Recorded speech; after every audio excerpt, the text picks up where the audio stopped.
News டே தொலைக்காட்சி நேயர்களுக்கு வணக்கம். சொல்லிடி நிகழ்ச்சிக்கு உங்களை வரவேற்கிறோம். இன்றைய நிகழ்ச்சியின் சிறப்பு விருந்தினராக தமிழ் மாநில காங்கிரஸ் கட்சியிலிருந்து KRD ரமேஷ் அவர்கள் நம்மோடு இணைந்திருக்கிறார். அவரை வரவேற்று நிகழ்ச்சிக்குள் செல்லலாம். சார் வணக்கம். சார் வணக்கம்.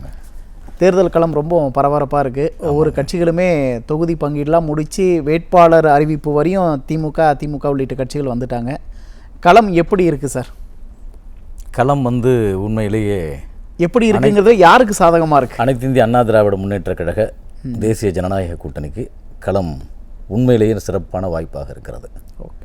ஏனென்றால் திராவிட முன்னேற்ற கழகத்தினுடைய கூட்டணியில் நீங்கள் கூட்டணி கட்சிகளை இப்போ நம்ம பேசிக்கிட்டு இருக்கிற நேரம் வரை இன்னும் பேச்சுவார்த்தை தான் நடந்து கொண்டு இருக்கிறது. இப்போ தான் அதை வெளியிட்டுருக்காங்க.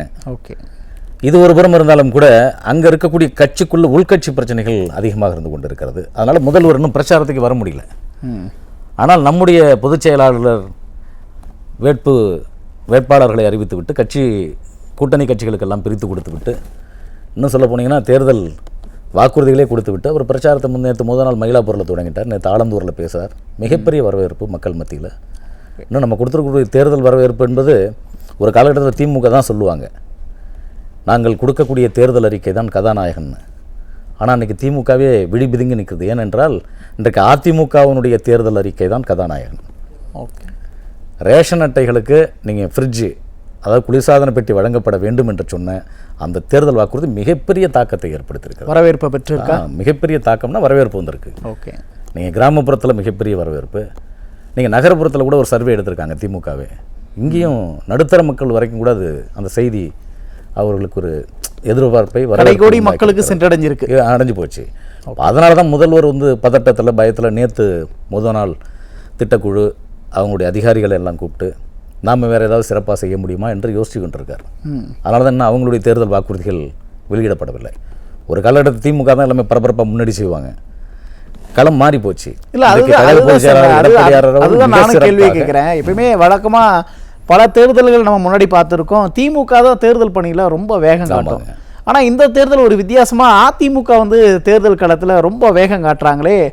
அதிமுக எதனால் இப்படி வேகம் காட்டுறாங்க? திமுக எதனால் பின்னடைஞ்சிருக்கு?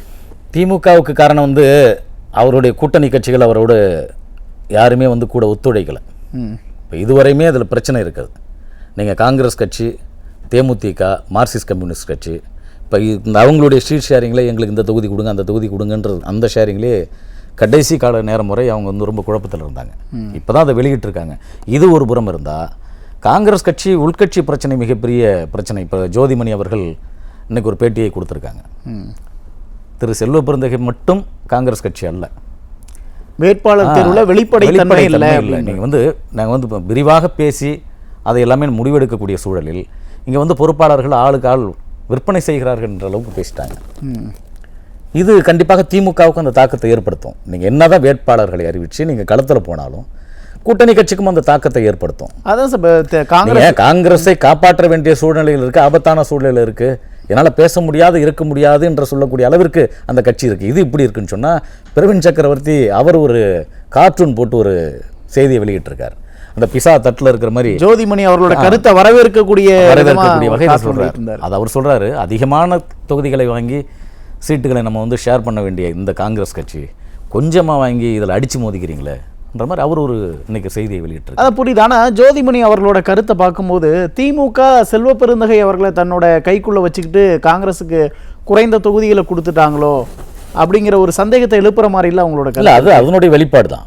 நீங்கள் ஆரம்பத்திலேயே திரு மாணிக் தாகூர் அவர்கள், ஜோதிமணி உள்ளிட்டவங்க, இப்போ பிரவீன் சக்கரவர்த்தி எல்லாமே அவங்களோட நிலைப்பாடு, நீங்கள் டிவிகேவோட செல்லணும், அதிக சீட் ஷேரிங் வேணும், திமுக எங்களை அவமானப்படுத்தியிருக்கிறது, எங்கள் நிர்வாகிகளை அவர்களை கண்டுகொள்வதில்லை, அலட்சியப்படுத்தி விட்டார்கள் என்றெல்லாம் அவங்க சொல்லியிருக்காங்க. அதனுடைய நீட்சி தான் இது. நீங்கள் இன்றைக்கி மாணிக் தாகூராக இருந்தாலும் சரி தான், திரு செல்வி ஜோதிமணியாக இருந்தாலும் சரி தான், நீங்கள் இப்போ இருக்கக்கூடிய பிரவீன் சக்கரவர்த்தியாக இருந்தாலும் இதே போல இப்போ செல்வம் என்று ஒரு நமக்கு இந்த காங்கிரஸ் கட்சியில் ஒரு மாநில செயலாளராக இருந்தவர், அவர் கூட இப்போ டிவிகேவில் நேற்று போய் சேர்ந்துட்டார். ஓகே, அவரையும் கட்சி விட்டு நீக்கியிருக்காங்க. ஆகவே இப்படி கீழ்நிலையில் தலைமைக்கும் கீழே இருக்கிறவங்க நிறைய பேர் அதிருப்தியாளர்களாக இருக்கிறாங்க. திமுக நாங்கள் ஒரு பிரம்மாண்டமான ஒரு கூட்டணி அமைச்சிட்டோம், 25க்கும் மேற்பட்ட கட்சிகள் எங்களோட கூட்டணிகளுக்கு வலுவாக இருக்கும் அப்படின்லாம் சொல்கிறாங்க.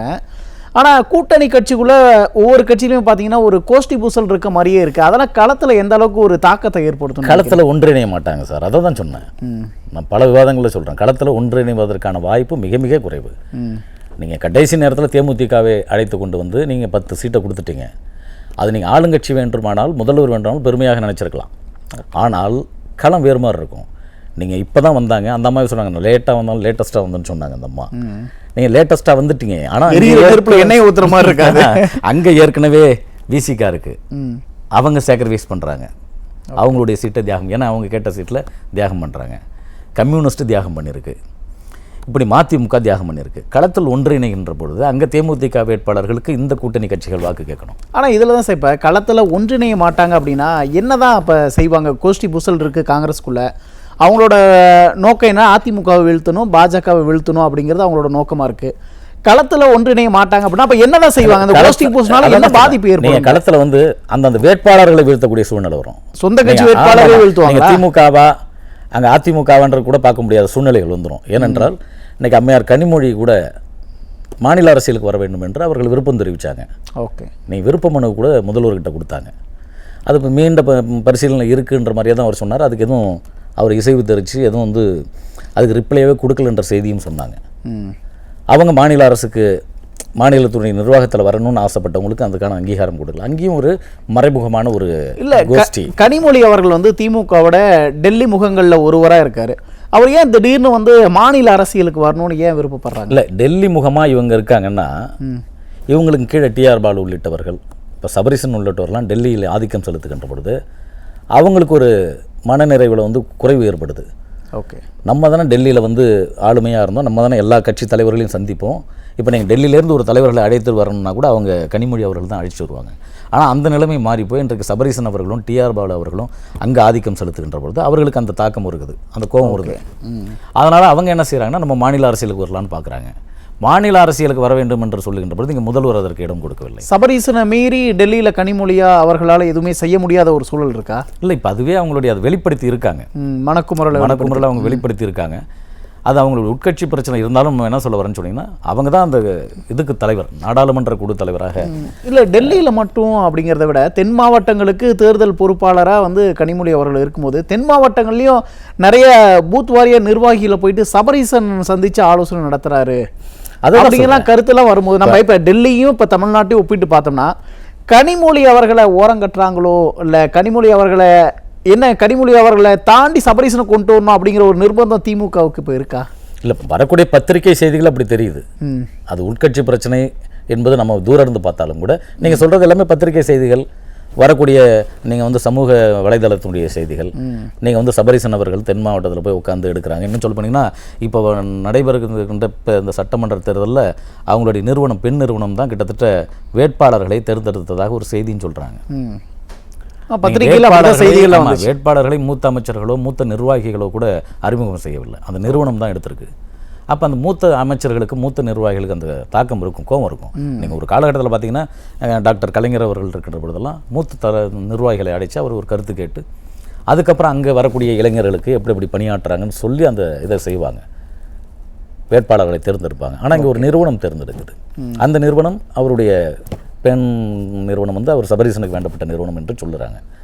ஆகவே இந்த தாக்கம் கண்டிப்பாக இருக்க தான் செய்யும். ஓகே, ஆனால் நீங்கள் ஆரம்பத்தில் பேசும்போது சொல்லியிருந்தீங்க அதிமுகவோட வாக்குறுதிகளுக்கு வந்து பட்டி தொட்டி எங்கும் ஒரு வரவேற்பு இருக்குது அப்படின்னு சொல்லியிருந்தீங்க. திமுக அடுத்து இன்னும் சில நாட்கள் எப்படியும் வாக்குறுதிகளை வெளியிட்டுருவாங்க. ஒருவேளை திமுக வாக்குறுதிகளை கொடுத்தா அதிமுகவோட வாக்குறுதிகள் மாதிரி திமுக வாக்குறுதிகளுக்கு வரவேற்பு இருக்குமா? இல்லை, அதை தான் இவர் முன்கூட்டி சொல்லிட்டாரு. நீங்கள் ரேஸில் பந்தயத்தில் முதல்ல வந்து நம்ம கதாநாயகனாக நம்ம தான் நின்றுட்டோம்.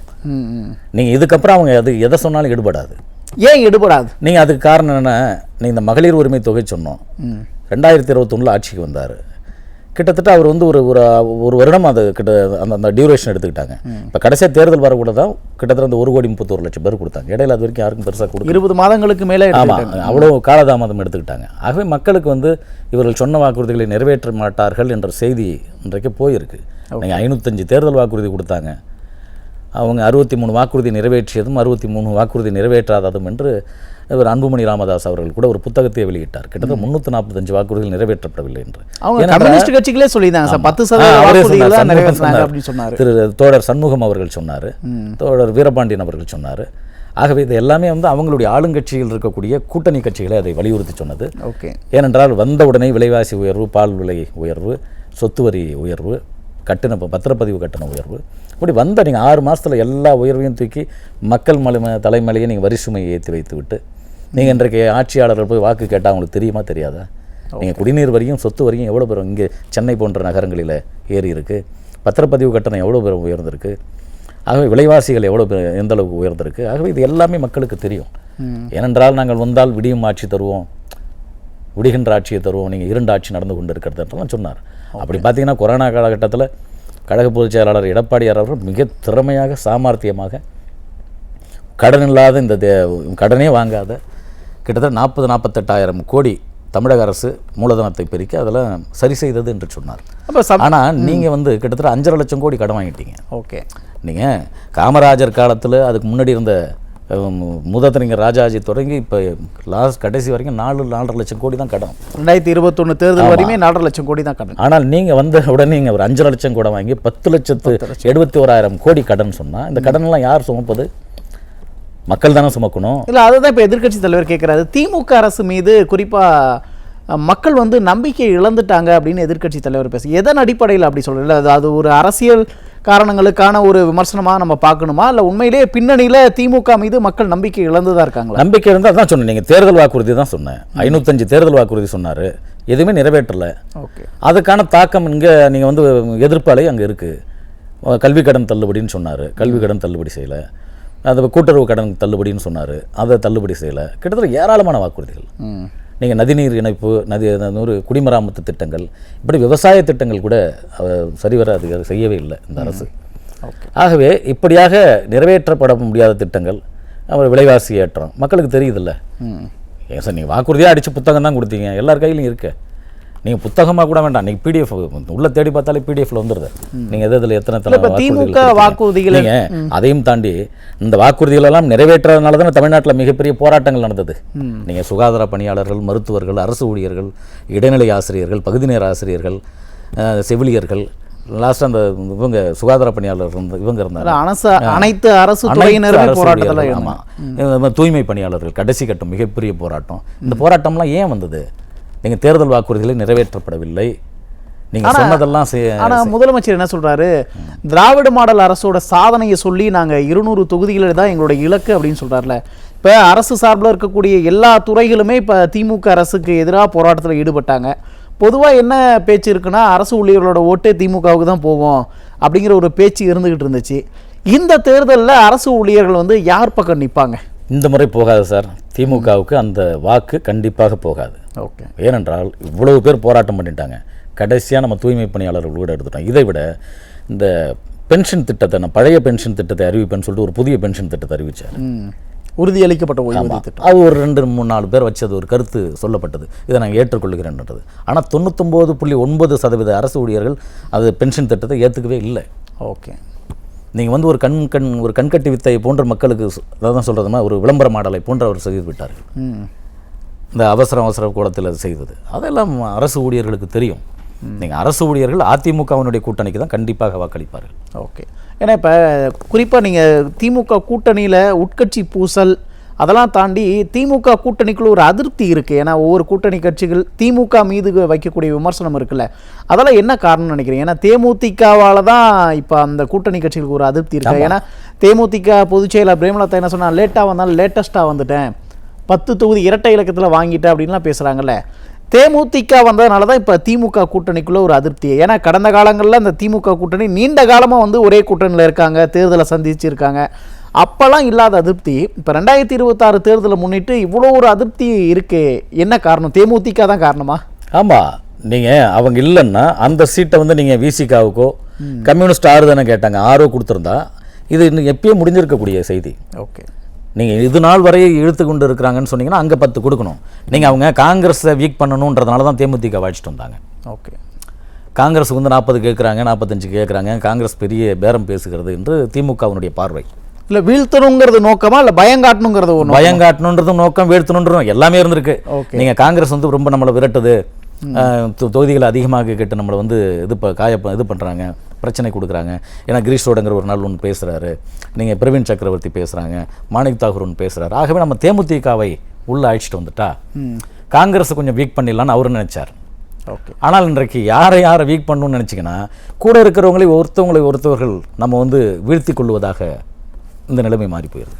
ஆனால் இப்போ கூட்டணிக்குள்ளே ஒரு ஒற்றுமை இல்லாத ஒரு சூழ்நிலை இல்லை. பிசிக்கா காங்கிரஸை பார்த்து விமர்சிக்குது. காங்கிரஸோட அணுகுமுறை வந்து கூட்டணியோட வெற்றியை சிதைக்கும் அப்படின்னு திருமாவளவன் அவர்கள் பேசுகிறாங்க. கம்யூனிஸ்ட் கட்சிகள் திமுக தலைமை மீது அதிருப்தி தெரிவிக்கிறாங்க. அப்படின்னா இந்த கூட்டணிக்குள்ளே இருக்க அந்த அதிருப்திலாம் தேர்தலில் எந்த அளவுக்கு திமுகவுக்கு பின்னடைவை தான் ஏற்படுத்தும்னு நம்ம பார்க்கணுமா? இல்லை, கண்டிப்பாக பின்னடைவை ஏற்படுத்தும். ஏன்னா ஒரு தோழர் சொல்கிறாரு, நாங்கள் உள்ளே வந்து அழுகுறோம், வெளியில் சிரிச்சுக்கிட்டு மதிமுகவில் சொன்னாங்க. அவங்க சொல்கிறாங்க. அண்ணன் திருமாவளவன் அவர்கள் என்ன சொல்கிறார், பாண்டிச்சேரி இஷ்யூவை பார்த்துட்டு நம்ம இது மாதிரி ஒரு சூழ்நிலைகளை சந்திச்சதே இல்லைன்றாங்க. ஏன்னா பாண்டிச்சேரியில் கிட்டத்தட்ட 6 வேட்பாளர்கள் கூடுதலாக காங்கிரஸை நிற்கிது.